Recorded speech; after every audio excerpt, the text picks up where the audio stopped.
સંજય લ્યો આવી ગયો સાયરન નો અવાજ. હમણાં બોમ્બ ફાટશે. અરે સંજય હા હું તમને શું કહું છું? ફાટો. હું બોલા? અરે બોલ એમ બોલ બોલ. કહું મારા મમ્મી ફોન આવ્યો હતો. હા તો હું કીધું?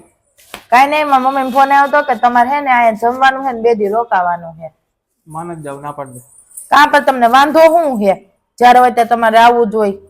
હું આમે એક વાર છેતરાવીને બીજી વાર જાતોય નથી. તમને હે ને રાજાની જેમ રાખીને તોય તમને કોઈ દી કદર જ નથી કાંઈ. નથી આવું. પણ પ્રોબ્લેમ શું છે તમને ઈ કયો ને? શું પ્રોબ્લેમ શું હે? ગયા વખતે ગયા હતા તમે અમારે હારામાં પગે લગતી હતી કે સારું લાગે? મને ખબર એનું વાવાઝોડું મેં હાઈસું હે કે ઈ કઈ પગે થોડું લાગવાનું હોય મને.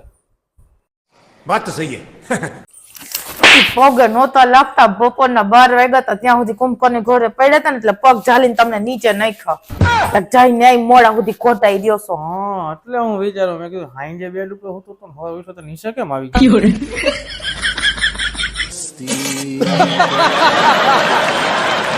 તમને હે ને મારા ફેમિલી થી પ્રોબ્લેમ જ હોય. હું હે કોંજાણા માણાને. હા તો હોય જ ને. એક નંબરના છેતરવાના કામ કરો. અરે ખતરનાક લોગ હે. હું છેતરા તમને?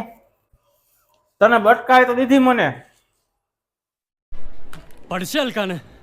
એ આભાર માનો કે હું આવી, નકો તો હે ને જુનાગઢમાં રખડતો જ બાવા ભેગા ક્યાંય ઠોકર ખાતા હોત.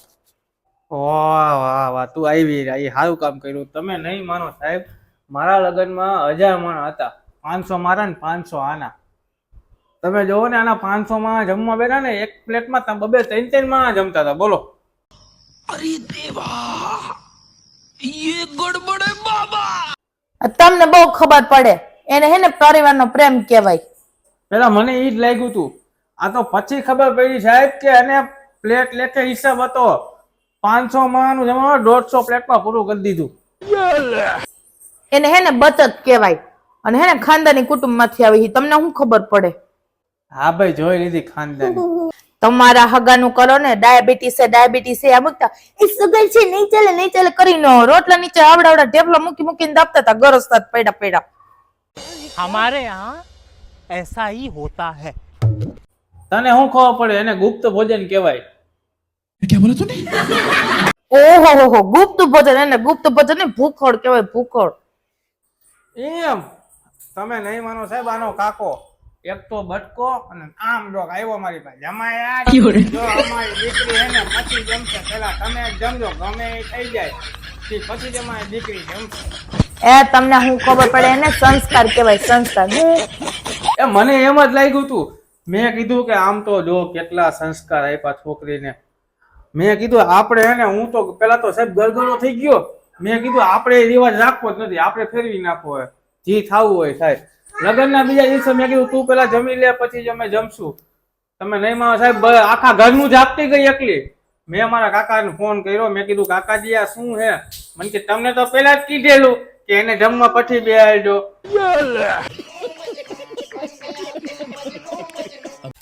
હે ભગવાન, કેવો માણસ હે. માણસોને સુખના સૂરજ ઉગે ને મારે તો કોણ જાણે કેદી ઉગશે સુખના સૂરજ. તારા સુખનો સોજ ઉગાડવો હોય. આ સુખના હોદા તો ચડાવી દીધા, હજી સુખનો સોજ ઉગાડવો હોય.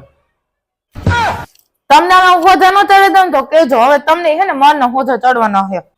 જો કર્યા ને ટપોરી ગયા ચાલુ જો.